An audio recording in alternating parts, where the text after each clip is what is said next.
जितनी आबादी उतनी हक और जातीय जनगणना कीजिए।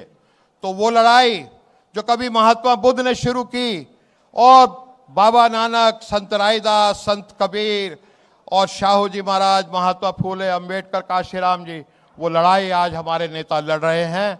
तो इसी सिलसिले में मैं आमंत्रित करता हूं हमारे बीच में जो प्रबुद्ध व्यक्ति हैं, ज़्यादा समय नहीं है इसमें, सिर्फ 2-4 को थोड़े थोड़े समय के लिए बुलवाऊंगा।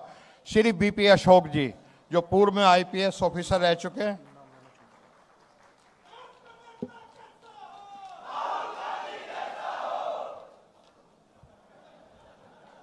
महामानव बुद्ध बोधिसत्व बाबा साहब डॉक्टर अम्बेडकर को नमन करते हुए मान्यवर काशीराम जी को कोटि कोटि नमन। उन्हें आज श्रद्धांजलि। मंच पर विराजमान मुख्य अतिथि माननीय राहुल जी, अन्य सभी नेतागण, समय ज़्यादा हो जाएगा, सबका नाम नहीं ले पाएंगे, लेकिन जब बात चलती है मान्यवर काशीराम जी की, तो बाबा साहब डॉक्टर अम्बेडकर का वो सपना जो चाहते थे कि एडिक्वेट रिप्रेजेंटेशन हो, जिसका सीधा अर्थ है सबका हिस्सा, सबका उत्थान। सबका साथ तो चलता रहता है आगे पीछे, लेकिन जब सबका हिस्सा होगा तो सबका उत्थान होगा। ये सपना बाबा साहब डॉक्टर अम्बेडकर का जमीन पर लाकर रख दिया और राजनीति का रुख मोड़ दिया मान्यवर काशीराम जी ने। मैं उनके विचारों पर चाहता हूं कि हमारे प्रतिपक्ष के सभी नेतागण अपने अपने इरादों को जनता के सामने रखें। जनता में बहुत सारे पक्ष हैं, मजदूर भी है, गरीब भी है, एससी एसटी ओबीसी है, हर तबका है। उनकी समस्याओं के समाधान के रूप में मैं चाहता हूं कि पूरी दुनिया के अंदर जो मैनिफेस्टो की कीमत 10% थी, आज वो 80% हो गई है। वो मैनिफेस्टो साफ साफ 1 साल पहले अगर आपने जनता को दे दिया तो आपके इरादे हर आदमी तक पहुंच जाएंगे, किसान, मजदूर, गरीब, गिग वर्कर और बड़े बड़े लोगों तक, और आपका इरादा पक्का हो जाएगा। इस देश के अंदर जाति सबसे बड़ी समस्या है। अगर नोटबंदी पर हो सकती है तो जातिबंदी क्यों नहीं हो सकती? जातिबंदी कानून चाहिए। बैकवर्ड क्लास का हम चाहते हैं कि उनका साथ मिले, तो मंडल कमीशन पूरा लागू करो, पूरा लागू करो। क्रीमी लेयर किस बात का? क्रीमी लेयर नया डिवाइड एंड रूल है, इसको खत्म करना चाहिए। आज एक सुप्रीम कोर्ट ने आदेश भी अच्छा दिया है। किस बात का? इस देश के अंदर जातिवाद है। मंडल कमीशन भारतीय संविधान और हिंदू कोड बिल के बाद का पहिया है, उसको पूरा लागू करना पड़ेगा। क्रीमी लेयर खत्म करनी पड़ेगी। एंटी डिफेक्शन लॉ को इतना मजबूत करो कि जो भी आदमी किसी भी पार्टी को छोड़े, छोटी मोटी छोड़िए, वो ऐसा ना हो कि बिक जाए, वो जनता को बेच दे। ऐसा कोई भी बिल नहीं चलेगा पुराना जो मजबूत ना हो। एंटी डिफेक्शन लॉ को 100% मजबूत करके चलिए। इलेक्शन कमीशन ऑफ इंडिया आज इलेक्शन ठीक से नहीं करा पाता, विद ड्यू रिगार्ड्स। आज जब तक election commission of India inclusive नहीं होगा, हम मांग करते हैं कि आप मैनिफेस्टो में लिखें, हमें उसमें 11 सदस्यीय टीम चाहिए। 1 ST, 2 SC, 1 ST, 2 SC, 4 OBC, 2 minority, 1 general और 1 इंटरकास्ट मैरिज वाला व्यक्ति होना चाहिए। 11 सदस्य का इलेक्शन कमीशन सही इलेक्शन कराएगा। हमने लोकतंत्र अपनाया। अगर हम फ्री शिक्षा नहीं दे सकते, फ्री चिकित्सा नहीं दे सकते, फ्री सुरक्षा नहीं दे सकते, फ्री न्याय नहीं दे सकते, तो लोकतंत्र का क्या फायदा? ऐसे तो राजतंत्र अच्छे थे। हमको चाहिए ये सारी सुविधाएं, और ये आपको मैनिफेस्टो में लानी पड़ेगी। आज गिग वर्कर्स का क्या हाल है, महिलाओं का क्या हाल है? ग्राम पंचायतों को हमें मजबूत करना पड़ेगा कि वो महिला सशक्तिकरण लेकर के आए, वो आगे बढ़कर के ग्राम पंचायत जनता की समस्याओं को हल करने के लिए उनको मजबूत करें। हम आज ऑनर किलिंग, मॉब लिंचिंग के जो कानून है बेकार हो गए हैं। अगर ऑनर किलिंग और मॉब लिंचिंग पर यूएपीए नहीं लगता, आतंकवाद विरोधी कानून नहीं लगता, तो बेकार है। क्या फायदा? असली आतंकवाद तो जातिवाद है, असली आतंकवाद मॉब लिंचिंग है, सेक्युलरिज्म खतरे में है। इंटरव्यू लेस एग्जाम चाहिए हमको आपके मैनिफेस्टो में।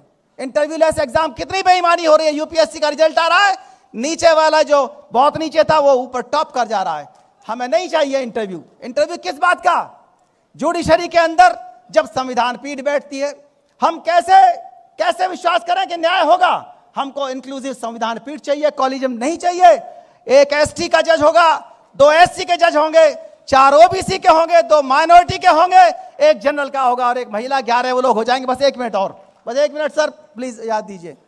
निश्चित रूप से सुप्रीम कोर्ट जो आज किसी को भी सपोर्ट कर रहा है वो हाई हैंडेडनेस की स्थिति नहीं आएगी। इतिहास बदला जा रहा है, इतिहास का काम इतिहासकारों को लिखना चाहिए, कोई बाबा इतिहास नहीं लिखेगा इस देश का। हमें कानून चाहिए कि सरकारी एजेंसियों का दुरुपयोग ना हो। हमारे अधिकारी, कर्मचारी, नेता जो जनता की बात कहना चाहते हैं वो जरा सी बात कहते हैं, सरकारी एजेंसियां उसके पीछे लग जाती हैं। हमें कानून चाहिए, आप इसको मैनिफेस्टो में जोड़ करके चलिए। हमें मोनोपोली नहीं चाहिए, हमें मोनोपोली के खिलाफ कानून चाहिए। 10 साल से ज्यादा ना कोई राष्ट्रपति रहेगा, ना प्रधानमंत्री रहेगा, ना गवर्नर रहेगा और ना कोई मुख्यमंत्री रहेगा। 5 साल से ज्यादा कोई ना अधिकारी रहेगा ना कर्मचारी रहेगा। 3 साल से ज्यादा कोई भी अधिकारी कर्मचारी रहता है तो वो क्या करता है? कुछ नहीं कर पाता। वो आदमी अपने परिवारवाद में, परिवार के पालन पोषण में लगता है और कुछ नहीं कर पाता। हमें ऐसा नहीं चाहिए, हमें गरीबों के लिए कानून चाहिए। ऑक्सफैम रिपोर्ट कहती है कि अगर 1% रिचेस्ट लोगों पर 1% कर लगा दिया तो पूरे देश को 117 मिलियन जॉब्स मिल जाएंगे और पूरे देश की गरीबी खत्म हो जाएगी। फ्री शिक्षा, चिकित्सा, न्याय, सुरक्षा सब मिल जाएगा। इतना पैसा 1% लोगों के पास है, 40% जमीन जायदाद उन लोगों के पास है। हमको रिजर्वेशन इन प्रमोशन चाहिए, एससी को भी, एसटी को भी, ओबीसी को भी। हमको ओल्ड पेंशन स्कीम चाहिए। हमको डिलिमिटेशन जो हो रहा है, इस डिलिमिटेशन में हर राज्य को 2.5 गुना एमपी एमएलए चाहिए, रिप्रेजेंटेशन चाहिए ओबीसी को राज्यसभा में भी, विधान परिषद में भी।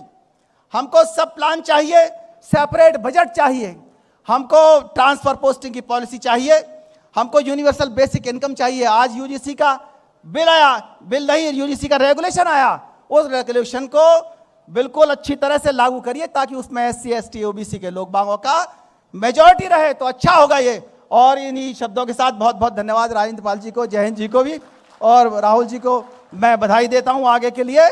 हम मांग करते हैं कि मान्यवर काशीराम जी को इस मंच के माध्यम से आज पूरी तरह से ये मांग आगे जाए कि उनको भारत रत्न दिया जाए। बहुत बहुत धन्यवाद। जय भीम, जय भारत, जय संविधान। धन्यवाद सम्मानित बीपी अशोक जी। हमारे पास मात्र 15 से 20 मिनट हैं और 6 वक्ता हैं और वक्ताओं से हम पहले एक तय कर चुके हैं कि कोई 2.5 मिनट से ज़्यादा बोलेगा नहीं, इसलिए आप देखेंगे सभी वक्ता बहुत संक्षिप्त में बोलेंगे। अब मैं निमंत्रित करता हूं जस्टिस वीरेंद्र सिंह यादव जी को, जो इलाहाबाद हाई कोर्ट के जस्टिस रहे हैं, रिटायर्ड।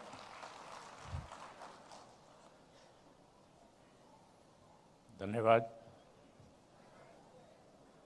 मंचासीन नेता विरोधी दल माननीय राहुल गांधी जी और सभी प्रबुद्धजन और इस सभागार में उपस्थित समस्त प्रबुद्धजन, आज माननीय काशीराम जी की जयंती पर यह आयोजन और इसमें उपस्थित अपार जनसमूह इस बात का प्रतीक है कि हम देश में बदलाव चाहते हैं।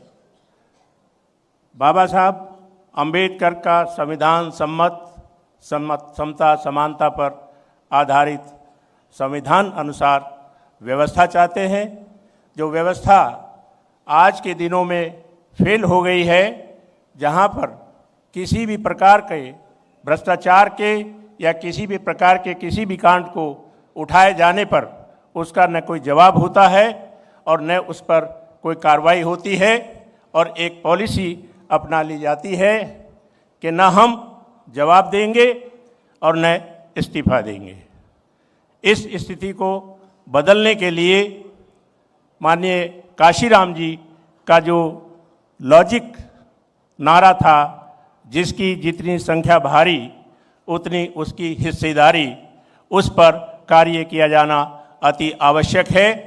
और हमें इस बात की खुशी है कि हमारे बीच न्याय योद्धा श्री राहुल गांधी जी जातिगत जनगणना को लेकर जिस प्रकार से मुद्दे को उठाए हैं और उस पर लगातार कार्य कर रहे हैं और जन सहयोग मिल रहा है, उसको देखते हुए हम समझते हैं कि जिसकी जितनी संख्या भारी उतनी उसकी हिस्सेदारी का क्रियान्वयन होना निकट भविष्य में बहुत ही संभावित है और संभव होने वाला है।